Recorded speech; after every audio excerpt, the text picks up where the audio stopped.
January 14. Forgetting God. Stand still, that I may plead with you before the Lord concerning all the righteous deeds of the Lord that he performed for you and for your fathers. When Jacob went into Egypt and the Egyptians oppressed them, then your fathers cried out to the Lord, and the Lord sent Moses and Aaron, who brought your fathers out of Egypt and made them dwell in this place. But they forgot the Lord their God. 1 Samuel chapter 12, verses 7 through 9. Many of our problems arise when we forget to remember. As the prophet Samuel thought he was drawing toward the end of his time of ministry and prepared to bid farewell to Israel, he wanted the people to consider how immensely good God had been to them. Samuel would, as it turned out, have many more years of ministry ahead, as God called him first to warn and then to pronounce judgment on King Saul. God's grace and provision had been revealed to Israel over and over, and yet, though they had been warned on a couple of occasions, "Take care lest you forget the Lord your God," they had turned their back on him, revealing their fickleness. In fact, throughout the generations of the judges, of whom Samuel was the last, Israel forgot the Lord their God and instead served false gods. Years later, the preacher of Ecclesiastes would write, "Remember also your Creator in the days of your youth." This means more than remembering that there is a Creator. It means to dwell upon the very godness of God.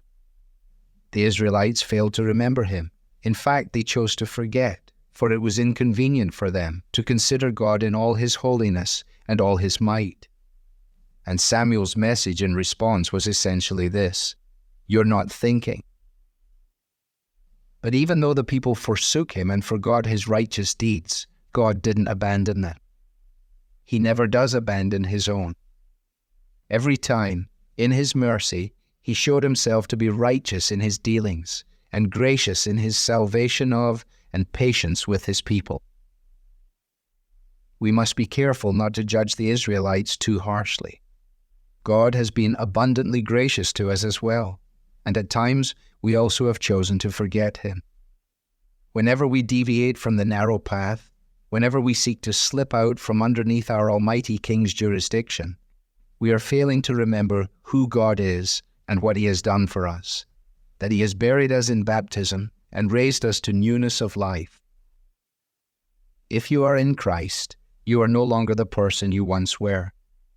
You have been made a member of a people who will last forever. So when you face temptation, stop for a moment and remember your Creator. Contemplate the goodness and holiness of God, both in history and in your own experience, and thank him for his abounding mercy as he deals with you.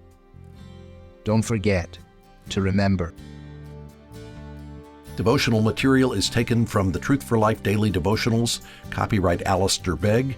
It's published by the Good Book Company. This reading was digitally created by Truth for Life and is used with permission. For more clear, relevant Bible teaching, visit truthforlife.org.